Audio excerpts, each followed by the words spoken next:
हे महायुतीचं सरकार 24 तास काम करतं। तुम्ही म्हणाले हे कसं 24 तास, हे काही झोपतात की नाही? झोपणारे ते ठराविक वेळी झोपतात। होतं काय, माझ्या कामाला सुरुवात करतो मी रात्री साधारण 10-11 पर्यंत काम करत राहतो आणि इतर 11 ते 4 काय तर त्यावेळेस 11 ते 2 वाजेपर्यंत मुख्यमंत्र्यांचं काम चालतं आणि 2 ते 4 ही गॅप आहे, त्याच्यात आमच्या एकनाथराव शिंदे साहेबांचं काम चालतं। याचा अर्थ आमचं सतत 24 तास काम। त्याच्यावर जरा अधिकाऱ्यांची पंचायत होती, त्याच्यावर आज जरा सकाळी सकाळी पण मला समाधान आहे, प्रकाशराव पण सुरुवातीलाच आले होते आणि तुम्ही सगळेजण वेळेत आला त्याबद्दल तुमचं मनापासून कौतुक, मनापासून अभिनंदन।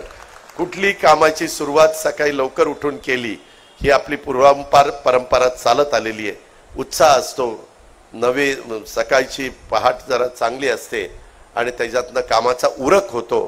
त्यामुळं निश्चितपणे एक चांगल्या पद्धतीनं आमच्या प्रकाश आंबेडकरांनी हा कार्यक्रम घेतल्याबद्दल मी त्यांचंही मनापासून कौतुक करीन। आज 2023 मध्ये 700 हिंदू हृदय सम्राट बाळासाहेब ठाकरे आपला दवाखाना स्थापन करण्यास शासनाने 5 वर्षाची मान्यता दिलेली आहे।